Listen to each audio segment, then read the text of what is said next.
SIR બાદ જે રીતે લોકોના નામ કમી કરવા માટે અરજી થઈ રહી છે તેનાથી હવે ભાજપની બેશરમી સાબિત થઈ રહી છે, સામે આવી રહી છે. ઘટના જૂનાગઢની છે. જૂનાગઢમાં હજુ તો 26મી જાન્યુઆરી હાજી રમકડું જે ઢોલ નગાડા અને એનાથી ફેમસ છે, કલાકાર છે, એને પદ્મશ્રી એવોર્ડ મળે છે અને 27મી તારીખે ખબર પડે છે કે તેઓ હવે પોતાના વિસ્તારમાં નથી રહેતા. તેમનું નામ કમી કરવા માટે ભાજપના જ જે કાઉન્સિલર છે તે અરજી આપી દે છે. મામલો સામે આવે છે, હોબાળો થાય છે અને ખુલાસો પણ. નમસ્કાર, હું છું ચિંતામણી પુત્ર નીલ પટેલ. સ્વાગત છે આપનું અમારા વિશેષ કાર્યક્રમમાં. દુઃખદ એ વાતની છે કે ઇલેક્શન જીતવા માટે શું કરવું. થોડા સમય પહેલાં સુધી ભાજપને લાગતું કે કોઈ એવી વસ્તુ ન કરવી જેથી લોકોના મનમાં ખરાબ ચિત્રણ થાય.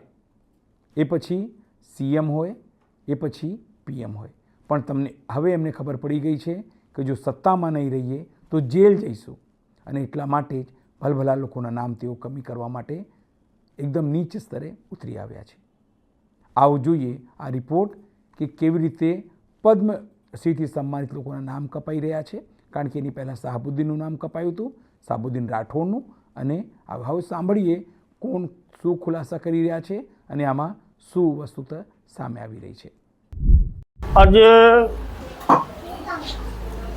મતદાનમાંથી મારું નામ કાઢી નાખ્યું મતદાનમાંથી. આજે મને આજે મેં સાંભળ્યું કે બેદી પહેલાં મને એવોર્ડ મળ્યો, એના મારું નામ કાઢી નાખ્યું. એના મને બહુ અત્યારે દુઃખ થાય છે. જો હાજીભાઈ રમકડું અમારા જૂનાગઢનું નહીં પણ રાષ્ટ્રનું ગૌરવ છે. ગત 26મી જાન્યુઆરીએ એમને પદ્મશ્રીથી વિભૂષિત કરવામાં આવ્યા છે. હાજીભાઈ રમકડાનું નામ છે મીર હાજીભાઈ કાસમભાઈ. હાજીભાઈએ હમણાં જે એમને જે એવોર્ડ આપ્યો એમાં પણ મીર હાજીભાઈ કાસમભાઈનો સરકારશ્રી તરફથી ઉલ્લેખ છે. હાજીભાઈ જે વિસ્તારમાં રહે છે ત્યાં હાજીભાઈ રાઠોડ એવા નામથી નામ હતા. એટલે આપણે જે આવા ગૌરવવંતા વ્યક્તિત્વનો નામનો કોઈ ગેરઉપયોગ કરીને એના નામથી મતાધિકારનો ખોટો ઉપયોગ ન કરે એટલા માટે થઈને આપણે એની સામે વાંધો લેવા માટે થઈને ત્યાં 7 નંબરનું ફોર્મ ભરેલ છે. ખાસ કરીને સંજીવભાઈ જોવા મળે તો તમને હાજી રમકડું એવો ખ્યાલ નહોતો તમારી વાત. હાજી રમકડું એટલે એમનું છે, એમનો આ આધાર કાર્ડ છે, એમાં છે મીર હાજીભાઈ કાસમભાઈ. સરકારશ્રીએ એમને સર્વોચ્ચ જે પદ્મશ્રીનો એવોર્ડ આપ્યો એમાં પણ મીર હાજીભાઈ કાસમભાઈનો ઉલ્લેખ છે. અને હું મારા જન્મ પહેલાથી હાજી રમકડું તો બધાના નામે અમારા જુનાગઢ વિસ્તારમાં ઘરે ઘરે હાજી રમકડુંને ઓળખતા હોય.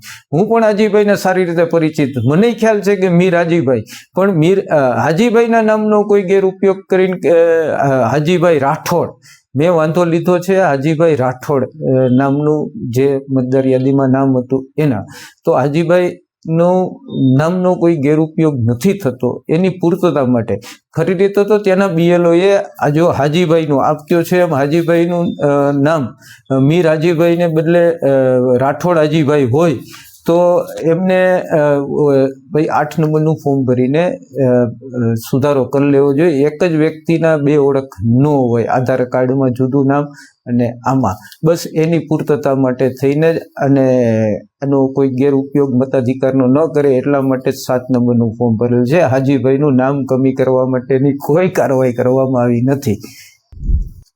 આ ઘટનાને જોઈને શું લાગે છે આપને? કારણ કે વોટનો અધિકાર એ તમારો અધિકાર છે અને જે લોકો વોટ કાપી રહ્યા છે એટલે કાપવા માટે પ્રયત્ન કરી રહ્યા છે એ લોકો દેશદ્રોહી છે. આ મુદ્દે આપ શું વિચારો છો? જોરથી કોમેન્ટ બોક્સમાં કોમેન્ટ કરજો. એ સિવાય અમારી યુટ્યુબ ચેનલ લાઇક કરો, સબસ્ક્રાઈબ કરો, બેલ આઇકન દબાવો. સાથે અમારી વેબસાઇટ છે www.gujaratplus.in. ત્યાં પણ જઈને તમે વધુ અપડેટ થઈ શકો છો. અત્યાર માટે બસ આટલું જ. નમસ્કાર.